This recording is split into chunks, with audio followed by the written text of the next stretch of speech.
Hi, I'm Paul Connolly from Connolly Network Insight. There's been a lot of discussion in the business press recently about AT&T's media strategy and whether they should continue the road they're pursuing or whether they should divest themselves of DirecTV and possibly even Time Warner and cut their losses and focus back on wireless. So one of the key issues that's relevant in understanding this decision is the notion of pay TV targeted advertising. And I must say, in much of the press that I've been reading lately, this issue is either barely mentioned or not mentioned at all. So in this video, what I'd like to do is to explain to you what is it, why is it important, and in particularly, how does AT&T have a plan to uniquely implement it to change the economics of their pay TV investment. So if we look at the pay TV industry in the United States, it's been pretty evenly split revenue-wise between subscription revenues paid by consumers to distributors and advertising revenues paid by companies that want to get their messages in front of those consumers. And each of those pieces has been running at about $70 billion. So it's a very, very big market. The subscription side has been dropping because of less subscribers due to cord cutting, but the advertising side, in spite of a smaller number of users, has actually been flat to even slightly growing over the last couple of years at that $70 billion mark. So the question is, how could pay TV targeted advertising change that advertising number, and how could AT&T exploit that?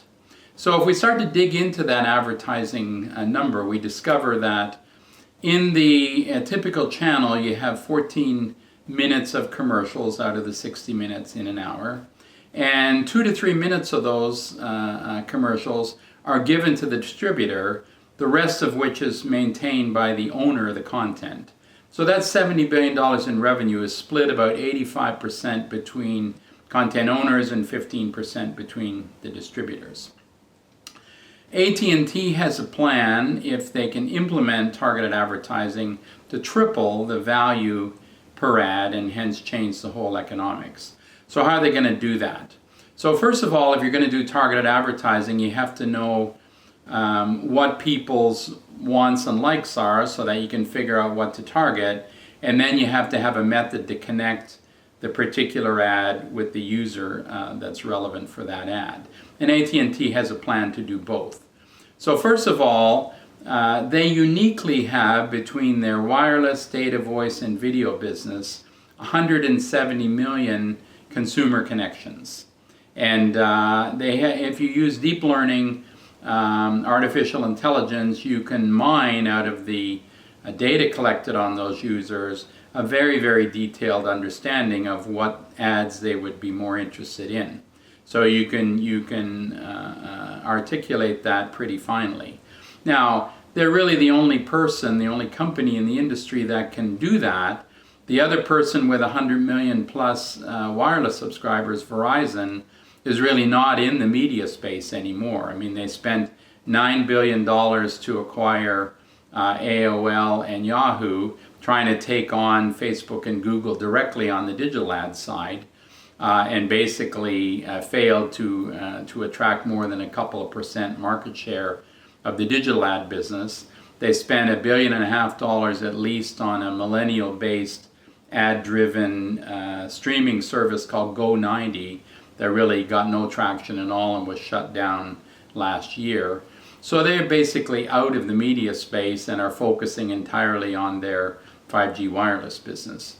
Now we come back to AT&T. So they exploit this unique capability to be able to figure out what users would likely want. The next question is, how do they connect them together? So on the user side, they have a second key tool that they've recently introduced called AT&T TV.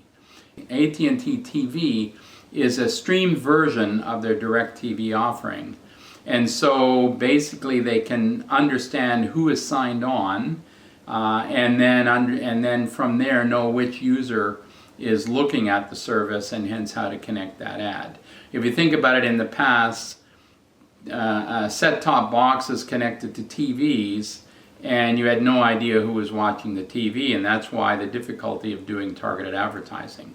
You didn't know who in the family, if anyone, was watching, whether there were people from outside the family, whether in our case we often leave the TV on when we're out so there's noise for the dog. So you really didn't have a way of connecting to a unique user. Now with a stream service, you can incent users in various ways by either having preference points or favorites or cloud-based DVR to tell you as they're watching the capability who they are so you can target the ads. And then the second piece on the ad connection side, they have a company called Xandr that's been busily building an ad exchange. Now longer term it'll be a programmatic auction-based ad exchange like Facebook and Google use.